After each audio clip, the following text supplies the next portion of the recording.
Com tantas traduções e versões da Bíblia em português, escolher a ideal pode ser uma tarefa desafiadora. Você já ficou em dúvidas na hora de escolher uma Bíblia? Algum tempo atrás, fui perguntado sobre qual seria a melhor tradução da Bíblia em português. Naquele momento, refleti sobre a enorme quantidade de traduções e versões existentes da Bíblia e quase sem resposta. Divaguei sobre as diversas traduções e suas respectivas peculiaridades, sem conseguir responder de forma direta e objetiva. Até hoje, a Bíblia se apresenta em várias traduções diferentes, que abarcam e compreendem diferentes livros. Um leitor leigo das Escrituras pode se perder com as muitas diferenças entre os livros incluídos, a ordem em que se encontram, sem contar as variações entre as traduções. Um neófito que se aventura a comprar uma Bíblia encontrará dificuldades ao escolher diante da imensa quantidade de traduções apenas em português. Ao explorar as prateleiras de uma livraria, ele verá uma multiplicidade de Bíblias, como a Bíblia de Jerusalém, Bíblia Thompson, Almeida Contemporânea, Almeida Revista e Corrigida, Almeida Revista e Atualizada, Nova Versão Internacional, Nova Tradução na Linguagem de Hoje, Nova Versão Transformadora, Nova Almeida Atualizada, Bíblia Pastoral, Bíblia do Peregrino, entre outras. Isso ainda sem mencionar as diversas versões adaptadas para públicos-alvo específicos, Bíblia do Homem, Bíblia da Mulher, Bíblia de Genebra, Bíblia Plenitude, Bíblia Cronológica, Bíblia do Empresário, para citar algumas. Algumas dessas Bíblias podem caber no bolso de um paletó, enquanto outras são difíceis de segurar devido à sua espessura. Nosso neófito, ainda em dúvida, decide abrir algumas dessas Bíblias em João 11. Ao abrir a primeira, lê: no princípio era o Verbo, e o Verbo estava com Deus, e o Verbo era Deus na. Em seguida, abre a NTLH e lê no começo aquele que é a palavra já existia. Ele estava com Deus e era Deus. Então, abre a NVT no princípio, aquele que é a palavra já existia. A palavra estava com Deus e a palavra era Deus. Por fim, abre a Bíblia Pastoral e lê: no princípio existia a palavra, e a palavra estava junto de Deus, e a palavra era Deus. Um versículo foi suficiente para perceber que a linguagem era diferente, o que causou ainda mais incerteza sobre qual Bíblia deveria escolher. Além de perceber que os nomes, público-alvo, tamanho e linguagem eram diferentes, ele observa também, por meio do índice das Bíblias, que algumas continham livros a mais, denominados deuterocanônicos, e que todas possuíam duas grandes divisões, a primeira chamada de Antigo Testamento e a segunda de Novo Testamento. Algumas ainda traziam subdivisões como Pentateuco, livros históricos, livros poéticos, profetas maiores, profetas menores, evangelhos, cartas e Apocalipse. E agora, qual Bíblia escolher? Totalmente perdido e desapontado, o rapaz sai da livraria sem comprar Bíblia alguma.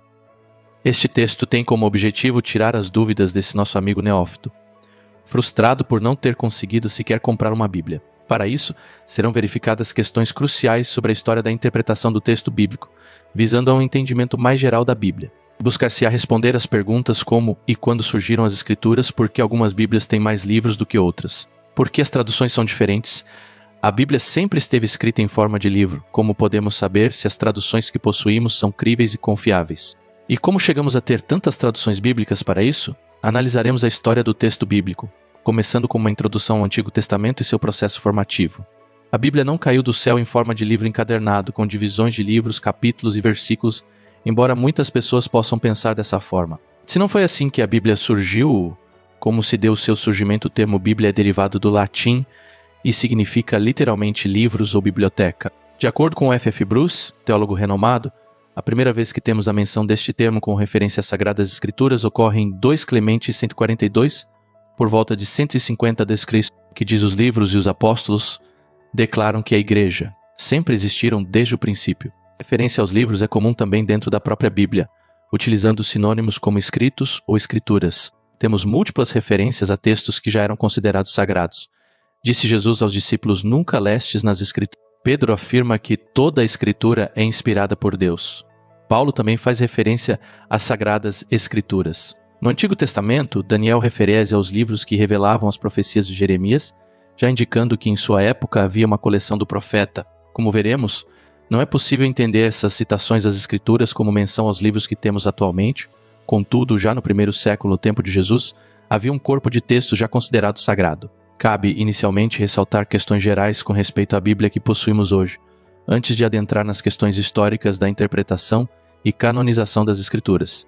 Ao investigar, notasse que algumas Bíblias contêm 66 livros, enquanto outras contêm 72.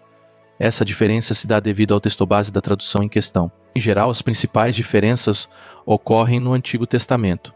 As Bíblias que possuem 66 livros seguem os mesmos livros encontrados na Bíblia hebraica, ainda que em ordem diferente. Já as Bíblias que contêm 72 livros seguem a versão grega da Septuaginta LXX, que inclui livros não encontrados na Bíblia hebraica. De forma geral, a tradição da Igreja Católica Romana adota as traduções a partir da Septuaginta, aceitando esses livros extras como deuterocanônicos literalmente, segundo a inspiração. Na tradição protestante, esses livros são tidos como apócrifos, literalmente não inspirados e não se encontram impressos juntamente com os demais livros. Historicamente, o cânone grego foi o referencial padrão para a Igreja Ocidental até a Reforma Protestante no século XVI, que resgatou a leitura das Escrituras a partir de seus originais, assim como a tradução para outras línguas vernaculares, como o alemão e o inglês. De forma geral, não há consenso sobre os livros que deveriam estar inclusos no cânone. Por exemplo, a Igreja da Síria não inclui 2 Pedro, 2 e 3 João, Judas ou Apocalipse no Novo Testamento. A Igreja Etíope insere os livros 1 Enoque e Jubileus. Também na Bíblia hebraica, a lista de livros inseridos no cânone diverge entre a Igreja Romana, Oriental e Protestante. A Bíblia cristã está dividida em 2 partes, o Antigo Testamento e o Novo Testamento. O termo testamento indica a ideia de aliança, que no entendimento cristão refere à nova aliança instituída por meio da obra de Cristo. Em estudos recentes, foi sugerida a utilização de nomes alternativos para ambos os testamentos, uma vez que os termos Antigo e Novo Testamento podem indicar uma atitude antissemita. John Sawyer foi um dos precursores da crítica à divisão entre Antigo e Novo Testamento.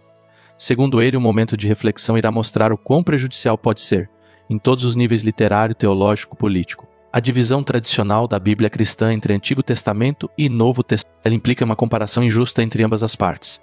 Sugere que o que é dito no Antigo Testamento é, de alguma forma, menos autoritativo ou menos importante do que o Novo. Com essa visão, pode surgir uma forma de pensamento que acredita que, pelo fato de o cristianismo ser a religião do Novo Testamento e o judaísmo a religião do Antigo Testamento, o judaísmo é visto como inferior em âmbito cultural, ético e religioso, resultando em uma atitude avessa e intolerante. Contudo, achar um termo que agrade a todos pode ser complicado, pois termos sugeridos também podem apresentar deficiências. Uma divisão sugerida tem sido o Primeiro e Segundo Testamento, que de forma positiva pode diminuir a distância e o preconceito entre ambos, sem estabelecer um grau de importância. No entanto, isso abre a possibilidade de se pensar em um Terceiro Testamento e assim por diante. O termo Antigo Testamento não deve ser visto como negativo em si mesmo.